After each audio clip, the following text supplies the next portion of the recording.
فجر میں یہ کلمہ پڑھ لو۔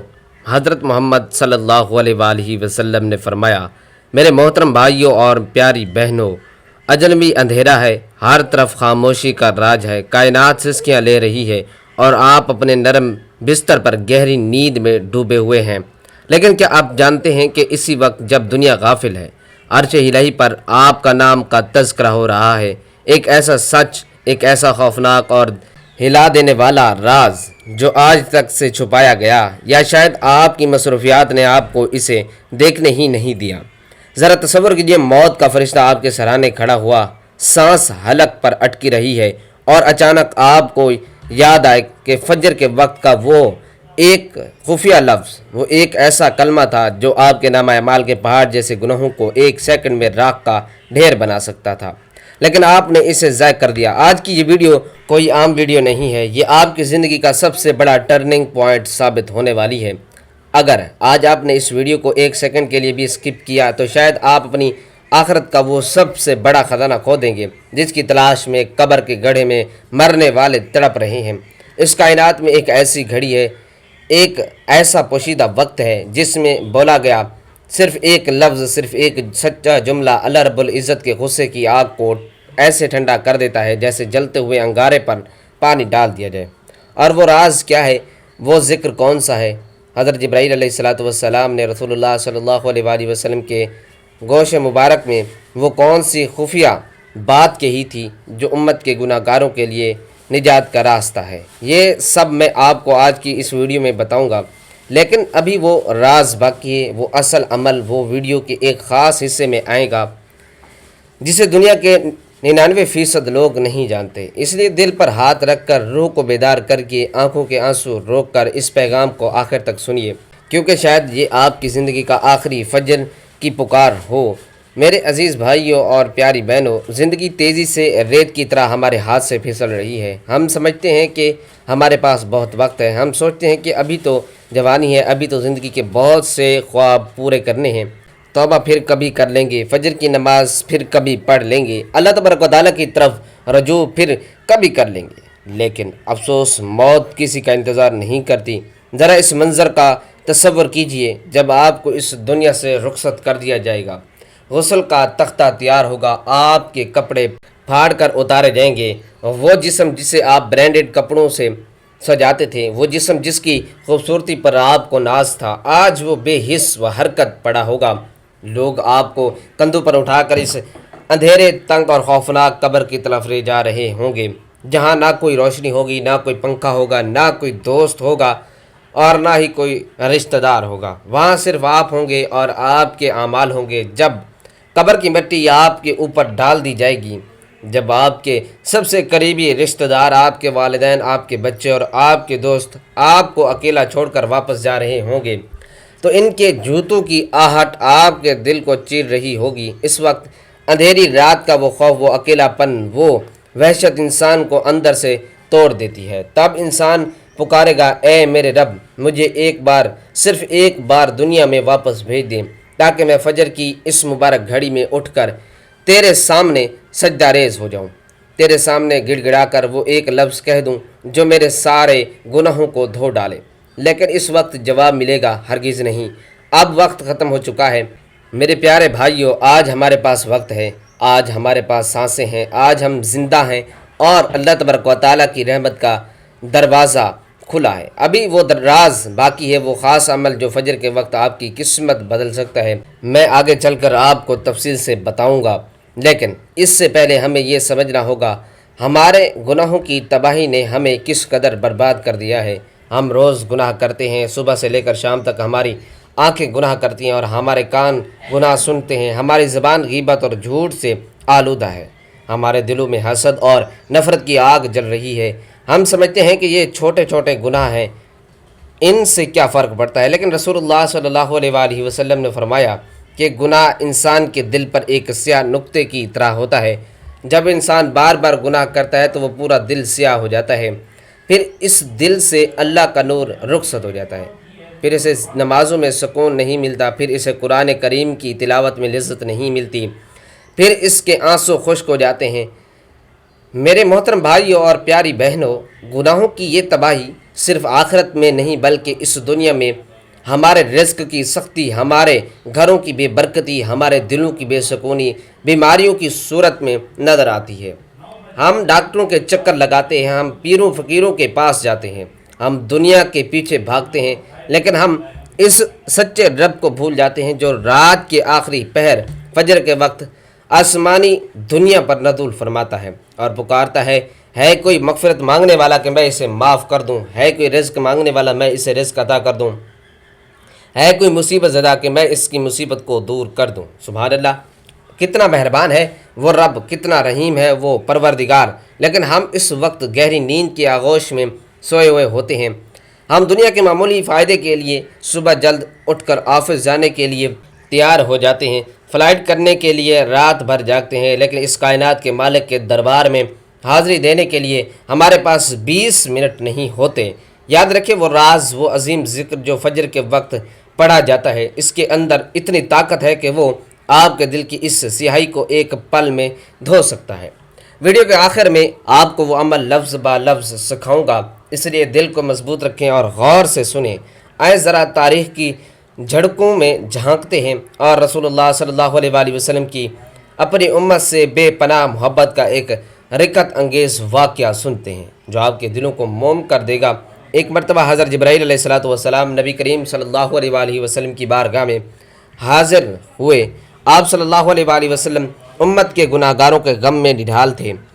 آپ صلی اللہ علیہ وآلہ وسلم کی آنکھوں سے آنسو جاری تھے۔ آپ صلی اللہ علیہ وآلہ وسلم راتوں کو اٹھ اٹھ کر اپنی امت کے لیے رویا کرتے تھے، یہاں تک کہ آپ صلی اللہ علیہ وآلہ وسلم کے پاؤں مبارک پر ورم آ جاتا تھا۔ حضرت جبرائیل علیہ السلام نے عرض کیا، اے اللہ کے رسول صلی اللہ علیہ وآلہ وسلم، اللہ تبارک و تعالیٰ نے مجھے آپ کے پاس بھیجا ہے اور فرمایا کہ ہم آپ کو آپ کی امت کے بارے میں اتنا عطا کریں گے کہ آپ راضی ہو جائیں گے، ہم آپ کو غم زدہ نہیں کریں گے۔ رسول اللہ صلی اللہ علیہ وآلہ وسلم نے فرمایا، اے جبرائیل، میں اس وقت تک راضی نہیں ہوں گا جب تک میری امت کا ایک بھی گناہ گار دوزخ کی آگ میں رہے گا۔ سبحان اللہ، قربان جائیں اپنے شفیق نبی کریم صلی اللہ علیہ وآلہ وسلم پر، جنہوں نے ہماری اتنی فکر تھی، جو ہمارے لیے روئے، جنہوں نے ہمارے لیے دعائیں کی، لیکن آج ہم کھڑے ہیں، ہم نے ان کی سنتوں کو پیٹھ پیچھے ڈال دیا، ہم نے فجر کی اس نماز کو چھوڑ دیا جس کے بارے میں آپ صلی اللہ علیہ وآلہ وسلم نے فرمایا کہ فجر کی 2 رکعت دنیا اور جو کچھ دنیا میں ہے ان سب سے بہترین ہے۔ میرے پیارے بھائیوں اور بہنوں، جب رسول اللہ صلی اللہ علیہ وآلہ وسلم نے امت کی بخشش کے لیے اتنی تڑپ دکھائی تو اللہ رب العزت نے بھی اپنے حبیب کی امت کے لیے مغفرت کے ایسے آسان راستے بنا دیے کہ انسان دنگ رہ جاتا ہے۔ فجر کا وہ وقت ایسا مبارک وقت ہے جب زمین پر انوار و تجلیات کی بارش ہو رہی ہوتی ہے، جب فرشتے ڈیوٹی بدل رہے ہوتے ہیں، جب رات کے فرشتے اور دن کے فرشتے ایک جگہ جمع ہوتے ہیں اور اللہ تعالیٰ کے سامنے گواہی دیتے ہیں کہ اے باری تعالیٰ، جب ہم تیرے بندے کے پاس گئے تو وہ تیرے پاس سجدے میں تھا، اور جب ہم اسے چھوڑ کر آئے تب بھی وہ تیرے سامنے سجدے میں تھا۔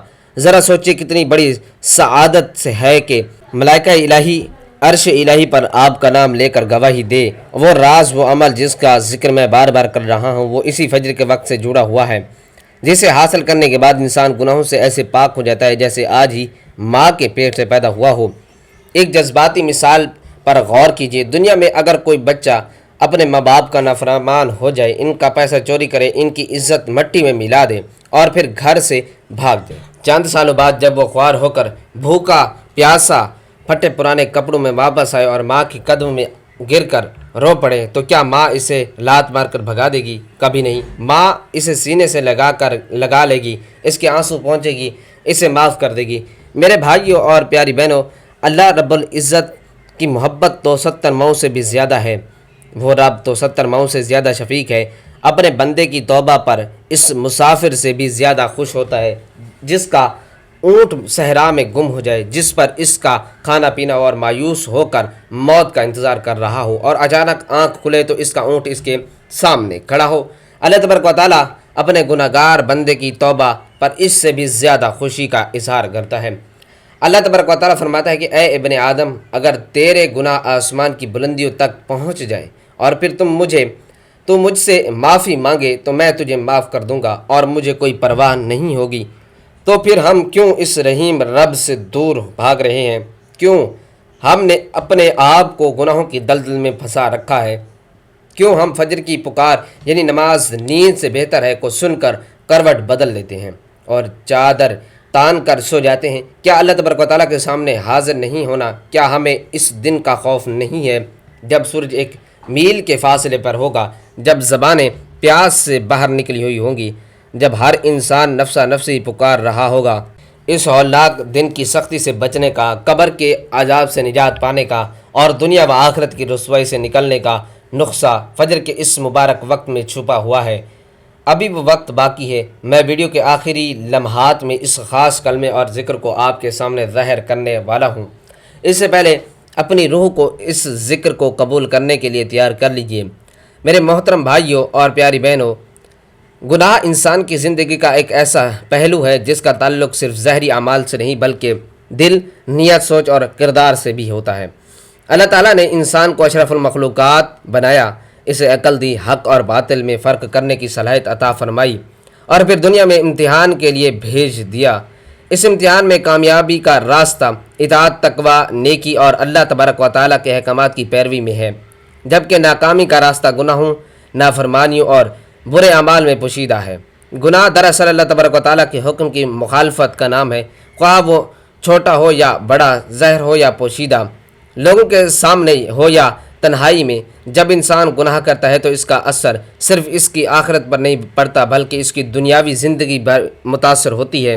دل کا سکون ختم ہو جاتا ہے، عبادت میں لذت باقی نہیں رہتی، دعاؤں کی قبولیت میں رکاوٹ پیدا ہوتی ہے اور انسان آہستہ آہستہ اللہ تبارک و تعالیٰ سے دور ہونے لگتا ہے۔ گناہوں کی سب سے بڑی خرابی یہ ہے کہ یہ دل کو سیاہ کر دیتا ہے۔ ابتدا میں انسان کسی گناہ کو کرتے وقت شرمندگی محسوس کرتا ہے، ضمیر ملامت کرتا ہے، دل بے چین رہتا ہے، لیکن جب وہی گناہ بار بار کیا جائے تو دل سخت ہونا شروع ہو جاتا ہے اور پھر ایک وقت ایسا آتا ہے کہ انسان برائی کو برائی سمجھنا چھوڑ دیتا ہے۔ یہی وہ خطرناک مرحلہ ہے جہاں سے ہدایت کا راستہ مشکل ہونے لگتا ہے۔ شیطان کا سب سے بڑا ہتھیار یہی ہے کہ وہ انسان کو گناہوں کی طرف آہستہ آہستہ لے جاتا ہے۔ پہلے چھوٹے گناہوں کو معمولی بنا کر پیش کرتا ہے، پھر بڑے گناہوں کی طرف مائل کرتا ہے اور آخرکار انسان کو اس مقام پر پہنچا دیتا ہے جہاں وہ توبہ کی ضرورت بھی محسوس نہیں کرتا۔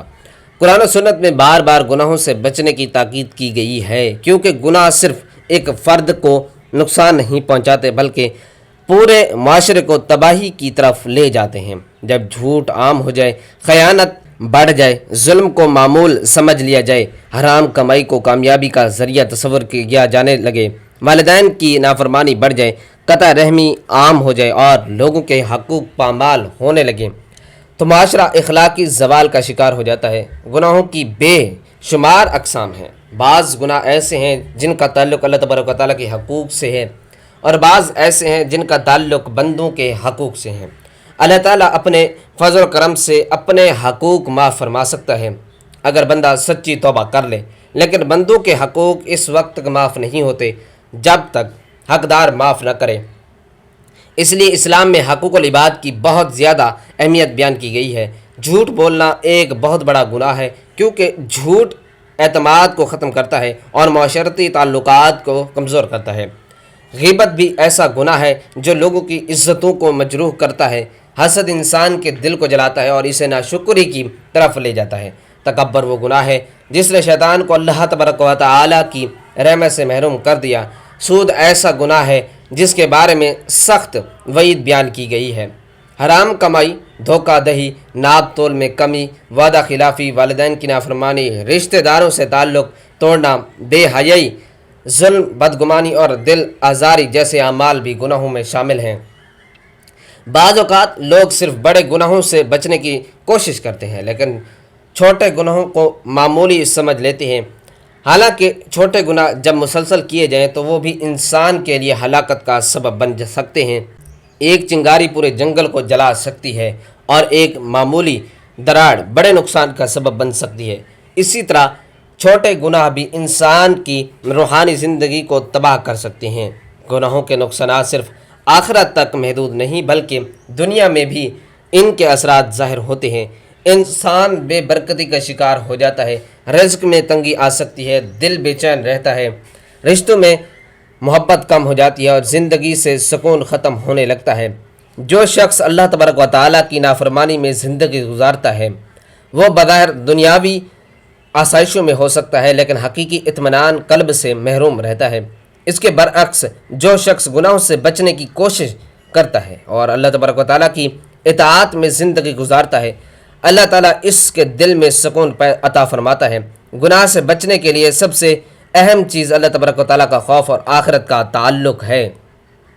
جب انسان یہ سوچتا ہے کہ ایک دن اسے اپنے تمام اعمال کا حساب دینا ہے تو برائی سے بچنے کی کوشش کرتا ہے۔ نماز گناہ سے بچانے کا ایک عظیم ذریعہ ہے۔ قرآن مجید میں بیان کیا گیا ہے نماز بے حیائی اور برے کاموں سے روکتی ہے۔ اسی طرح قرآن کی تلاوت، ذکر الہی، نیک لوگوں کی صحبت اور علم دین حاصل کرنا بھی انسان کو گناہوں سے دور رکھنے میں مدد دیتا ہے۔ توبہ اللہ تبارک و تعالیٰ کی بہت بڑی نعمت ہے۔ اگر انسان سے گناہ سرزد ہو جائیں تو اسے مایوس نہیں ہونا چاہیے بلکہ فوراً اللہ تبارک و تعالیٰ کی طرف رجوع کرنا چاہیے۔ اللہ تبارک و تعالیٰ غفور رحیم ہے، وہ اپنے بندوں کی توبہ کو پسند فرماتا ہے۔ سچی توبہ کے لیے ضروری ہے کہ انسان گناہ پر نادم ہو، فوراً اسے چھوڑ دے، ورنہ دوبارہ نہ کرنے کا پختہ ارادہ کرے، اور اگر کسی بندے کا حق مارا ہو تو اسے واپس کرے یا معافی طلب کرے۔ توبہ انسان کی زندگی بدل سکتی ہے، دل کو پاک کر سکتی ہے اور اللہ تبارک و تعالیٰ کی رحمت کے دروازے کھول سکتی ہے۔ تاریخ گواہ ہے کہ کتنے ہی لوگ گناہوں میں ڈوبے ہوئے تھے لیکن جب انہوں نے سچی توبہ کی تو اللہ تبارک و تعالیٰ نے انہیں بلند مقام عطا فرمایا۔ اس لیے کسی بھی گناہ گار کو اللہ تبارک و تعالیٰ کی رحمت سے مایوس نہیں ہونا چاہیے۔ گناہ سے نفرت کرنی چاہیے لیکن گناہ گار کے لیے ہدایت اور اصلاح کی دعا کرنی چاہیے۔ معاشرے کی اصلاح بھی اسی وقت ممکن ہے جب ہر فرد اپنی اصلاح کی فکر کرے۔ اگر ہم اپنی زبان، اپنی آنکھوں، اپنی کانوں، اپنے ہاتھوں اور اپنے دل کی حفاظت کریں تو بہت سے گناہوں سے بچ سکتے ہیں۔ آنکھوں کی حفاظت انسان کو بے حیائی سے بچاتی ہے، زبان کی حفاظت جھوٹ، غیبت اور چغلی سے محفوظ رکھتی ہے، دل کی حفاظت حسد، کینہ اور تکبر سے بچاتی ہے۔ گناہ وقتی لذت تو دے سکتا ہے لیکن اس کا انجام ہمیشہ نقصان دہ ہوتا ہے، جبکہ نیکی کبھی کبھی مشکل محسوس ہوتی ہے مگر اس کا نتیجہ ہمیشہ خیر، برکت اور کامیابی کی صورت میں نکلتا ہے۔ ایک مومن کی زندگی کا مقصد یہ ہونا چاہیے کہ وہ ہر لمحہ اللہ تبارک و تعالیٰ کی رضا حاصل کرنے کی کوشش کرے، اپنے اعمال کا محاسبہ کرتا رہے، اپنی غلطیوں پر استغفار کرتا رہے، اپنے گناہوں سے بچنے کی بھرپور کوشش کرے۔ جب انسان اپنی کمزوریوں کو پہچان لیتا ہے، اللہ تبارک و تعالیٰ سے مدد مانگتا ہے تو اللہ تبارک و تعالیٰ اس کے لیے ہدایت کے راستے آسان فرما دیتا ہے۔ دنیا کی زندگی چند روز ہے، اصل زندگی آخرت کی ہے۔ اس کے لیے دانش مندی اسی میں ہے کہ انسان گناہوں سے بچے، نیکیوں کو اختیار کرے، لوگوں کے حقوق ادا کرے، والدین کی خدمت کرے، سچائی اور امانت داری کو اپنائے، اپنے دل کو پاک رکھے اور ہر حال میں اللہ تبارک و تعالیٰ کی طرف رجوع کرتا رہے، کیونکہ حقیقی کامیابی اسی شخص کے لیے ہے جو گناہوں سے بچ کر اللہ تبارک و تعالیٰ کی رضا حاصل کر لے اور آخرت میں سرخ روح ہو جائے۔ میرے پیارے محترم بھائیوں اور میری پیاری بہنوں، اپنے دلوں کو تھام لیجئے کیونکہ اب میں اس عظیم راز، اس بابرکت عمل اور اس کی روح کو ہلا دینے والی ذکر کی طرف بڑھ رہا ہوں جس کا میں نے ویڈیو کے شروع میں وعدہ کیا تھا اور جسے اکثر لوگ غفلت کی وجہ سے نہیں جانتے۔ جب فجر کی اذان ہو یا جب آپ فجر کی نماز کے لیے مصلی پر بیٹھیں، فرض نماز ادا کرنے کے بعد اپنی جگہ سے ہلنے سے پہلے، کسی سے بات چیت کرنے سے پہلے پورے یقین، عاجزی اور آنکھوں میں آنسو لے کر دل کی گہرائیوں سے صرف ایک بار سید الاستغفار پڑھ لے۔ رسول اللہ صلی اللہ علیہ وآلہ وسلم نے فرمایا کہ جو شخص اس ذکر کو پورا یقین کے ساتھ دن میں پڑھے اور شام ہونے سے پہلے مر جائے تو وہ جنتی ہے، اور جو شخص اسے رات کو یقین یعنی فجر کے وقت پورا یقین کے ساتھ پڑھے اور صبح ہونے سے پہلے یا اس دن مر جائے تو وہ جنتی ہے۔ وہ الفاظ یہ ہیں: اللہم انت ربی لا الہ الا انت خلقتنی وانا عبدک وانا علی عہدک ووعدک ما استطعت اعوذ بک من شر ما صنعت۔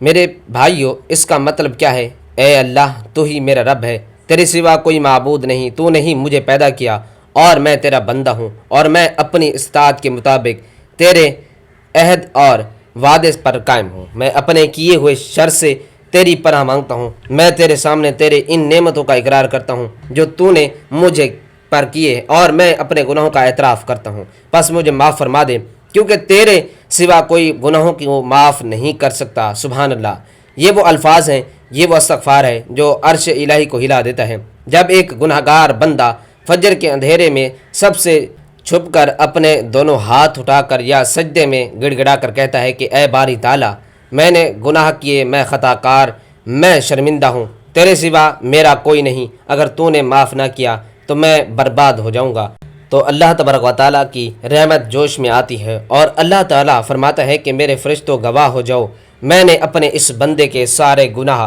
معاف کر دیے اور اس کے نامہ اعمال کو نور سے بھر دیا۔ آئیں اب مل کر اپنے گناہوں کی معافی کرتے ہیں، اپنے رب کے حضور روتے ہیں، گڑ گڑاتے ہیں، کیونکہ سچی توبہ ہی ہماری نجات کا ذریعہ ہے۔ اے اللہ، اے کائنات کے مالک، اے غفور الرحیم، اے دلوں کے بھید جاننے والے رب، ہم تیرے گناہ گار، خطا کار اور سیاہ کار بندے تیرے دربار میں حاضر ہیں۔ اے اللہ، ہماری آنکھوں نے جو گناہ کیے، ہمارے کانوں نے جو گناہ سنے، ہماری زبان نے جو جھوٹ بولے، غیبتیں کیں، ہمارے دلوں میں جو برائیاں چھپی ہیں، اے میرے مولا، اپنے فضل و کرم سے ان سب کو معاف فرما دے۔ اے اللہ، ہم اعتراف کرتے ہیں ہم نے تیری نعمتیں کھائیں، لیکن تیرے نافرمانی کو تو ہی ہمیں رزق دیتا رہا اور ہم گناہوں میں ڈوبتے رہے، تو ہماری پردہ پوشی کرتا رہا اور ہم سرعام گناہ کرتے رہے۔ اللہ، ہمیں قبر کے عذاب سے بچا لے، ہمیں جہنم کے ہولناک آگ سے بچا لے، ہمیں قیامت کے دن رسول اللہ صلی اللہ علیہ وآلہ وسلم کے سامنے رسوا نہ کرنا۔ اے اللہ، ہماری فجر کی نمازوں کو قائم فرما، ہمارے دلوں کو ہدایت کے نور سے منور کر دے، ہماری پریشانی کو دور فرما، ہمارے بیماریوں کو شفا عطا فرما اور ہمارے رزق میں برکت عطا فرما۔ اے اللہ، جب ہمارے موت کا وقت آئے تو ہماری زبان پر کلمہ طیبہ لا الہ الا اللہ محمد الرسول اللہ جاری فرما۔ آمین یا رب العالمین۔ میرے پیارے بھائیوں اور پیاری بہنوں، اگر اس ویڈیو نے آپ کے دل کو چھوا ہو، اگر آپ کی آنکھوں سے ایک بھی آنسو نکلا ہو، تو اللہ تبارک و تعالیٰ کی رضا کے لیے اس ویڈیو کو لائک کیجئے، اپنے دوستوں اور رشتہ داروں کے ساتھ شیئر کیجئے تاکہ یہ صدقہ جاریہ بن سکے، اور چینل کو سبسکرائب کرنا نہ بھولیے تاکہ ایسے ہی ایمان افروز ویڈیوز آپ تک پہنچتے رہیں۔ اور ابھی اسی وقت اپنے گناہوں کا اعتراف کرتے ہوئے نیچے کمنٹ باکس میں پورے دل سے استغفر اللہ ضرور لکھیے، کیا معلوم آپ کا یہ ایک استغفر اللہ تبارک و تعالیٰ کی بارگاہ میں قبول ہو جائے اور آپ کی مغفرت کا ذریعہ بن جائے۔ جزاکم اللہ خیرا کثیرا۔